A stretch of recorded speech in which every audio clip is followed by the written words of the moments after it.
예, 두 번째 이어서 섹터 테마, 그다음 금주의 종목 매매 말씀드리겠습니다. 앞에 지금 미국, 중국, 우리나라 나눠서 지금 전반적인 시장 스토리와 뉘앙스, 그다음에 기술적 분석 차트까지 적용을 시켜서 말씀드렸으니까요. 지금 전체적으로 시장의 가장 기본이라 말씀드리면서 보고 있는데 봐주시면 공부하시는 데 도움 되실 거예요. 자, 섹터 테마는 제가 반도체부터 말씀드릴게요. 우리 메인 테마는 뭐 2차 전지긴 하지만 지금 코스피나 전체 시장의 반도체를 봐야 되기 때문에, 자, 우리는 지난주, 이번 주죠. 비중 조절을 했습니다. 여소 나스닥의 흐름이 좀 약했고, 애플이나 엔비디아 좀 꺾였고, 삼전이나 하이닉스 약했기 때문에, 특히나 소부장 보는 차원에서 주가 자체에서 시그널이 보였죠. 그러다 보니까 비중을 많이 줄였고요. 남아있는 HPSP 같은 케이스는 뭐 많지 않은 비중입니다. 전체 포트 내에서 충분히 커버 가능하기 때문에 약할 때 개별적으로 추가 매수 같은 거 안 하시면 돼요. 전체로 제가 매매 드릴 수 있으니까 이번 주에 비중 조절했고 여전히 세컨 티어로 그냥 매매 대상으로 보시면 됩니다. 야, 사실 반도체 한 말씀드린 적 있지만 이 반도체에 대해서 성장 스토리는 쓰면은 무궁무진해요. AI 성장 스타일이 어떻고 우리나라 반도체가 바닥치고, 물론 저도 그렇게 보긴 하지만 기관에서 어떤 시장의 어떤 주된 그런 주체들이 반도체에 대해서 엄청나게 좋은 소식이나 장밋빛 전망을 많이 냈지 않습니까? 저도 충분히 감안하고 가능성이 있다 봅니다. 근데 우리가 이제 실전 투자하는 제 측면에서는 가장 기본이 시장에서 보는 거예요. 주가를 보고 추이를 보는 겁니다. 근데 그게 약해지고 돈 들어오는 게 빠지는 게 보이고 이런 게 보이면 뭐 암만 성장 스토리 보고 좋게 해도 저는 조금 그걸 감안해서 약간 약하게 보는 거죠. 그리고 어떻게 보면 차트를 보지 말라는 분도 계세요. 근데 우리나라 같은 케이스에 등락이 심한 모멘텀 증시에서는 차트는 필수적으로 보셔야 됩니다. 사실 미국도 마찬가지예요. 미국도 제가 수십 년간 이렇게 싼 거 사서 가치 투자하고 했던 워렌 버핏 할아버지도 경고했지만, 미국이 지금까지 했던 한 수십 년, 짧게 20년 동안 했던 그레 사이클에서 약간 달리 벗어나 있다니까요. 미국의 어떤 넘쳐 올랐던 그런 주식에서 무조건 계속 간다, 계속 간다, 그냥 씻자, 뭐 수십 년 보자 하는 게 아니라, 지금은 제가 말씀드린 시장의 스토리라든지 차트 같은 거 기술적인 부분도 같이 보셔야 됩니다. 그 정도로 시장이 사실 예전과 다르게 좀 세심한 시장이라니까, 좀 다르고. 여튼 자, 나스닥은 쉬어갈 수 있고, 제가 반도체 볼 때 그 봐야 되는 팩트를 다 말씀드리는 거예요. 나스닥 쉬어가기 때문에 좀 안 좋게 봤던 부분, AI 성장 스토리는 충분히 가능성이 있습니다만은, 중기로는 좋습니다만은, 단기로 어쨌든 지금 또 그러죠. 빠지면은 또 그렇습니다. 야, 엔비디아 진짜 얼마나 하겠어. AMD가 보강하겠지만 실적이 안 좋은데, 애플이나 이쪽도 주가 좀 꺾였어. 야, 그다음 AI 성장 스토리에 버블이 있지 않겠어? 90년대처럼 얘들이 갔다가 지금은 뭐 안 좋은 경기에 그냥 돈이 몰려서 만든, 그 보통 이제 우리가 지금 그 리치 리세션이라 하잖아요. 돈 많은 월가 얘들이 만들어가는 허상이야. 막 그런 얘기가 또 안 좋을 때 엄청나게 나오는 거죠. 좋을 때는 좋은 장밋빛, 떨어지면 또 비가 안 놓은, 항상 시장의 스토리를 보지만 우리는 그 흐름의 특징을 알고 있어야 됩니다. 안 좋을 때는 계속 올라오면서 안 좋은 얘기만 해요. 그 주식을 안 보는 분들은 그 안 좋은데 파묻혀서 못 사는 거죠. 올라갈 때도 마찬가지인 겁니다. 지금은 또 안 좋을 때 어느 정도 안 좋은 스토리 나오고 비관론 나오는 거는 감안해야 되죠. 그래서 제가 중기 스토리나 큰 스토리를 보고 타이밍적으로 차트를 보면서 기술적으로 판단을 같이 보완을 시키는 겁니다. 이게 되게 중요한 거예요. 한쪽만 보게 되면 한쪽으로 치우쳐서 반대편을 못 봐요. 그래서 지금 나오는 여러 또 안 좋은 비관론에 너무 싣지 마시고, 뭐 수요벽이 좀 걸린다는 얘기도 있죠. 반도체가 며칠 전부터 나왔던 부분이고, 사실 그게 조금 감안이 돼서 반도체가 좀 약해졌다 보면 됩니다. 사실 엔비디아가 만드는 GPU랑 아직 여전히 지금 어떻게 보면 하이닉스라든지 삼전에 큰 비중을 차지하고 있는 메모리 반도체 DRAM이랑은 좀 다를 수 있어요. 지금 당장 봤을 때 전체 메모리 매출에 몇 프로 안 된다는 얘기도 있지 않습니까? 어쨌든 이것도 기술적으로 보고 말씀을 드릴게요. TSMC도 좀 약했던 부분이 있고, 삼전 하이닉스도 한번 보여드릴게요. 자, 삼성전자는 저희가 7월달에 계속 말씀드렸어요. 박스권 상단인데 어쨌든 올렸다, 살렸다, 다시 빠졌지만 반등을 줬다, 빠졌죠. 자, 이때부터 조금씩 약해진 거예요. 왜? 고점까지 못 오고 낮아진 패턴에서 외국인들 기관들 떨어졌고, 8월달에 조정받는다, 쉬어간다는 느낌 받으면서 깨고 내려갔잖아요. 코스피 우리나라 기준에서는 삼성전자가 가장 기준입니다. 아마 2차전지가 올라와서 커졌다 하더라도 코스피의 컨트롤 키와 시총을 가장 크게 담당하는 것은 삼성전자예요. 자, 그래서 한번 다시 말씀드리지만 코스피 21선 돌파가 안 됐기 때문에 추가적으로 조정을 받게 되면 2,500 중반까지도 봐놔야 됩니다. 그때 현금을 쓰시면 되고, 다행히 여기서 받치고 올라가면 좋겠지만 전체적인 흐름, 방금 앞에 시장 말씀드렸던 미국, 중국, 우리나라 흐름 봤을 때는 조금 약한 흐름을 인정하고 가야 될 것 같습니다. 자, 그래서 지금 가끔 말했던 소부장 특징주들이 있죠. 그런 것들도 매매 차원에서 기술적으로 비중 좀 줄여드셨으면 잘했다 보시는 겁니다. 자, 2차 전지는 여전히 전체적으로 조정이에요. 2차전 코스닥 보면 되죠. 코스닥이 큰 흐름을 만들어 가고 있고, 뭐 거기에서 바이오가 좀 도와주고 있긴 한데 21선 조정이 아직 되고 있지만 코스피만큼 빠지지는 않았어요. 하지만 21선 하에 되는 종목이 되게 많습니다. 왜? 코어로 말했던 에코프로, 에코프로 BM, 포스코, 포스코홀딩스, 포스코 DX, 포스코 인터, 포스코 엔캔까지. 그 정도 이제 코어 종목 내에서 보시면 21선 돌파가 안 돼 다시 빠진 것들이 많아요. 자, 그래서 조금 약한 흐름이긴 한데, 에코프로도 잠깐 말씀을 드리면, 이게 어쨌든 코스닥에 그 다음에 2차전지 내에서는 가장 큰 코어 종목이라고 말씀드렸잖아요. 자, 21선에 겨우 받치긴 했습니다. 21선 겨우 받치긴 했어요. 하지만 매매가 전반적으로 빠져서 끝났고, 이 돌파가 어제 MSCI 발표가 됐음에도 불구하고 시장이 안 좋으니까 짧게 먹고 팔아버렸어요. 시장에서. 그래서 당분간은 시장 보면서 코스피보다 조금은 낫지만 에코프로 흐름 보면서, 그 다음에 플러스 되는 반도체, 바이오 흐름 보면서 제가 판단할 거예요. 자, 그리고 계속 말씀드렸던 에코프로 매매는 꾸준히 할 수 있습니다. 에코프로 내에서도 움직일 거라 그래요. 그래서 제가 에코프로는 지금 다 가지고 있어요. 에코프로, 에코프로 BM, 에코프로 HN까지 가지고 있습니다. 그게 제가 전략적으로 들고 있는 부분이고, 11일날 났죠. MSCI 편입이 됐고, 실제로 이제 다음 주에 이동채 회장님의 대법원 선고가 있어요. 이거는 제가 말씀드렸지만 그냥 믿져야 본전입니다. 왜? 이미 법정 구속되고 징역 받았어요. 여기 혹시나 조금 좋은 흐름 나오면 머티리얼즈 상장의 흐름이 될 수 있겠다고 또 투심이 바뀔 수 있겠죠. 그러다 보니까 다음 주 금리를 한번 챙겨봐야 돼요.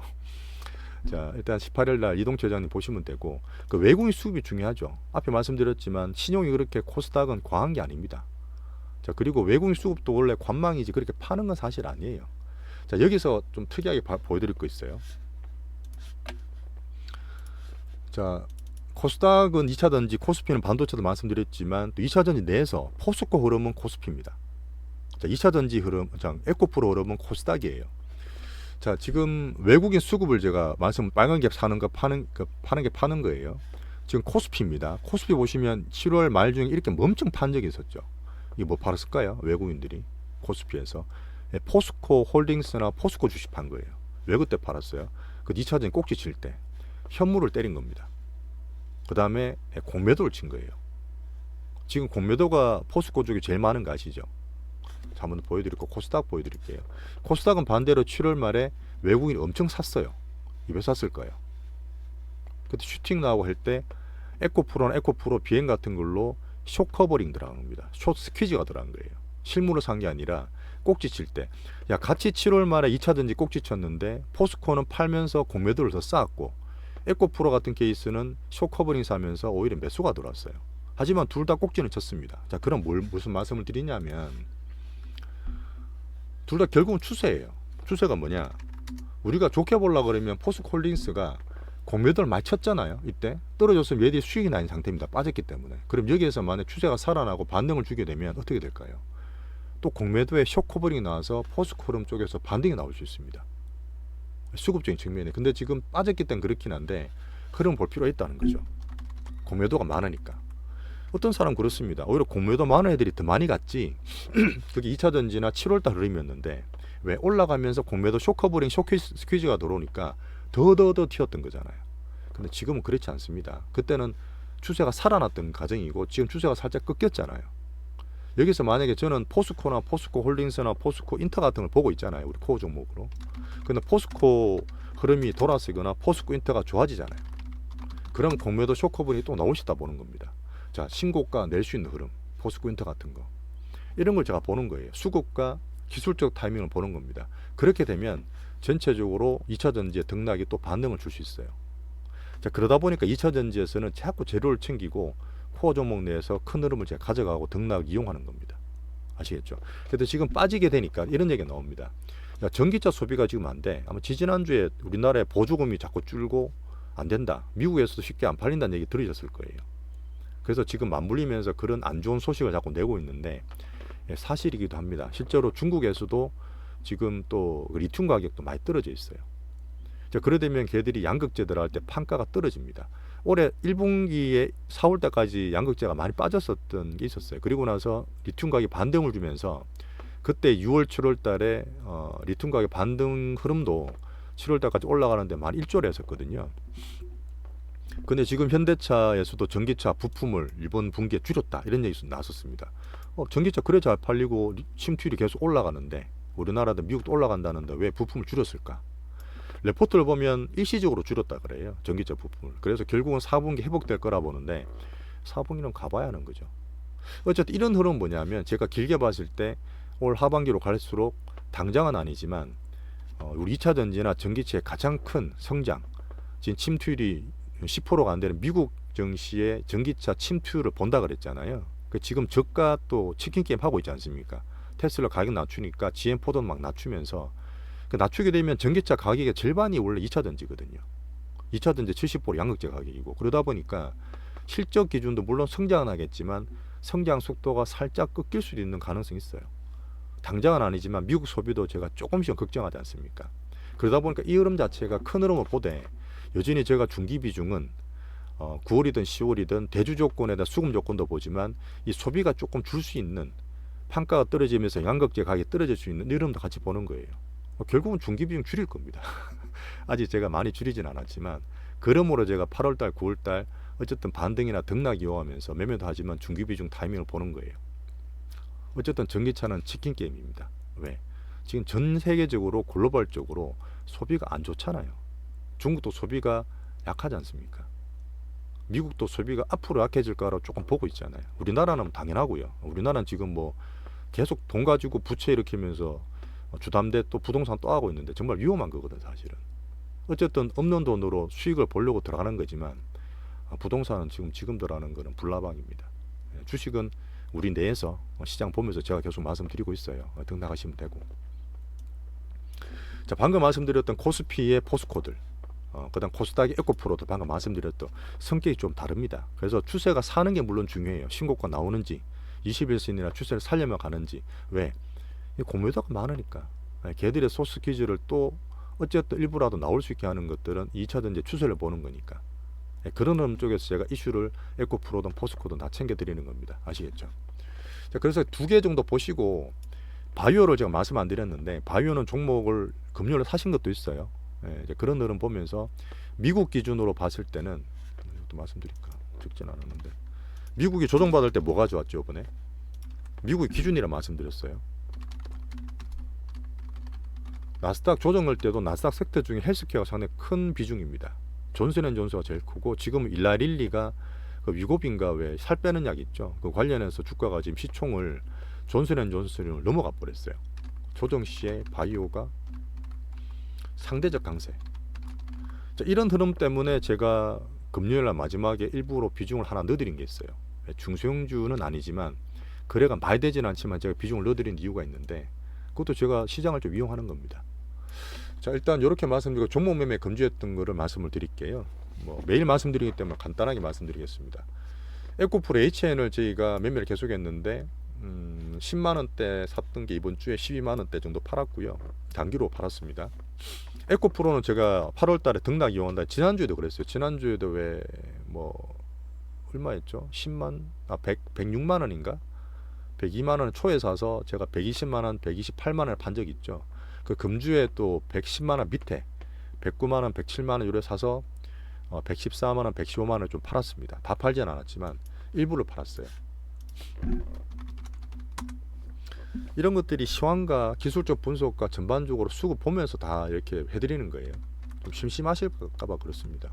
또 유튜브 보시는 분들 계시니까 현금 비중 포함해서 제가 말씀드리는 부분이고 요때 샀죠. 요때 사서 이때 팔았습니다. 자, 그리고 요번에 이때 모았죠 우리가. 요때 이제 110만원 밑에서 모아서 요때 팔았어요. 다 팔진 않고 절반 이상 정도 팔고 좀 남겨뒀고. 에코프로 HN 요게 사실 제가 전략적으로 빠지면 산다 말씀드렸던 가격대가 요때였지 않습니까? 그래서 일단은 요사에 좀 샀어요. 좀 사서 한 번 더 살 수도 있는데 에코프로 흐름 보면서 제가 그 내에서 왜 신고가 냈잖아요.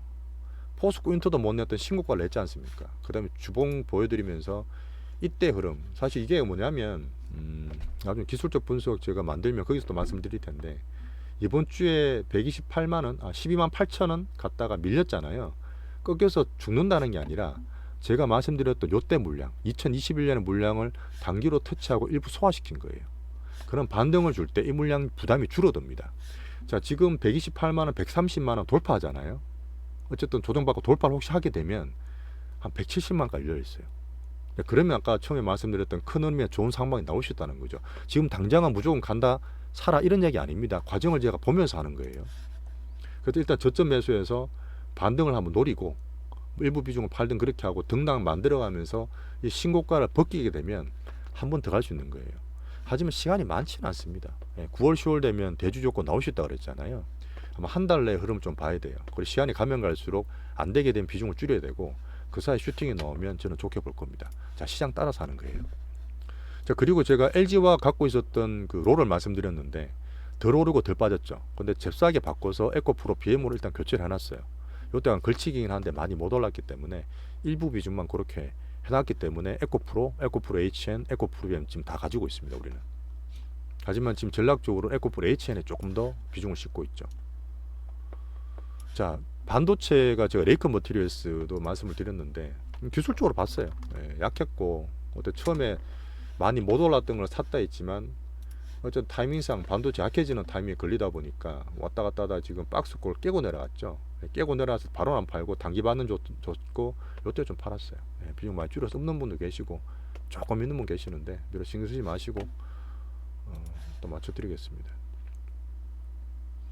자, 에코프로 HN은 제가 전략적으로 저가 매수를 좀 모으고 있다 말씀드렸고, 자, 지금 바이오 헬스케어 사드리는 게 이 종목입니다. JW 중해제약.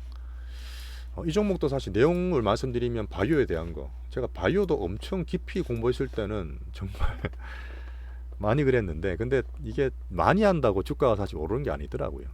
특히 우리나라는 장 좋을 때 바이오가 정말 미친 듯이 슈팅을 할 수 있지만, 암만 좋은 내용, 좋은 임상 어떤 파이프라인 들고 있어도 장이 빠지거나 타이밍이 안 좋거나 하면 그 내용이 별로 소용이 없습니다. 그래서 가끔 제가 말씀드리는 거 있죠. 내가 많이 한다고, 내가 깊이 한다고 주가 오르는 게 아니다. 오히려 그게 자기 지식에 묻혀서 타이밍을 못 볼 때가 있다. 뭐 이런 얘기도 드립니다. 자, JW 중해제약, 이게 또 대형주입니다. 시총이 그 1조 가까이 되는 회사고, 야, 지금 고가에서 달랑달랑하죠. 제가 지금 장이 부담스럽기 때문에 빠지는 종목 사는 거 위주로 하는데 얘는 왜 이렇게 샀어? 이건 아까 말씀드렸던 나스닥이나 빅테크 쉴 때 헬스케어 바이오가 괜찮았기 때문에 나름 조금 중소형주 등락이 있습니다. 그런 걸 보고 좀 짧게 매매할 요량을 산 거예요. 그래서 일단은 금요일날 좀 사드렸고요. 요거는 뭐 짧게 보면 월요일날 팔 수도 있습니다. 뭐 그렇게 보시면 돼요. 어쨌든 시장 이용한 그런 탄력 매매 일종이라 보시면 됩니다. 자, 이 정도로 지금 섹터나 종목 매매 말씀을 드렸고, 계속 제가 시장 뉘앙스를 말씀드리고 투자의 어떤 흐름을 말씀드리고 시장을 이기는 알파 전략을 추구하고 있습니다. 조금 시장 보시는 거나 매매에 좀 재미를 느끼셨으면 좋겠어요. 왜? 아직 시장은 괜찮거든요. 빠지더라도 현금 비용에 사면 어쨌든 좀 물려서 있더라도 수익 볼 수 있는 기한이라 저는 보는 거거든요. 수익이 나야 재밌습니다. 아시겠죠? 계속 강조드립니다만은 JW 같은 이런 것들 빼고 뭐 소형주나 구석진 종목을 너무 찾지 마세요. 제가 개인적으로 하게 되면 소형 화장품도 했을 거고 막 사고 팔고 단타 치고 난리 났을 건데, 우리가 지금 전체적으로 오픈해서 말씀드리고 우리가 제가 투자하고 그 참 고객 관리하는 분들 있잖아요. 이런 분들도 물론 목표방이나 일반 단기 운영망이 좀 다르긴 하지만 시장이 나쁠 때는 제가 단타도 하고 테마주도 해요. 작년에만 했지 않습니까?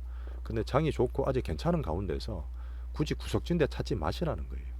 대형주도 제가 SK 바이오팜이나 유한양이 말씀드린 것들은 대형주고 중견주고 우량이기 때문에 그렇습니다. 그래야지 우리가 말씀드리더라도 그쪽 종목에 시세 영향을 못 줘요. 안 주고. 그러니까 안정적이잖아요. 말씀드리더라도. 그리고 시장 측면도 그렇습니다. 앞으로 바이오도 마찬가지고 너무 구석진데 찾지 마세요. 소형주 같은 거. 가끔 가다가 제가 드릴 수는 있습니다. 이구산업 같은 거 제가 드렸잖아요. 약간 테마 중에 특별한 것들. 그런 것들은 전략적으로 드릴 수 있지만 뭐 빵 사세요, 몰빵 치세요, 절대 그런 거 없습니다. 다시 한번 그런 시행착오 겪으시면 안 돼요. 자, 금주는 태풍을 잘 마무리되었고 시장 자체는 제가 좀 경계하고 있지만 여전히 괜찮은 가운데 주간 정리를 좀 드렸습니다. 주말 휴일 마무리 잘 하시고 리프레시 잘 하십시오. 그리고 다음 주에도 열심히 또 투자하고 매매를 하겠습니다. 감사합니다.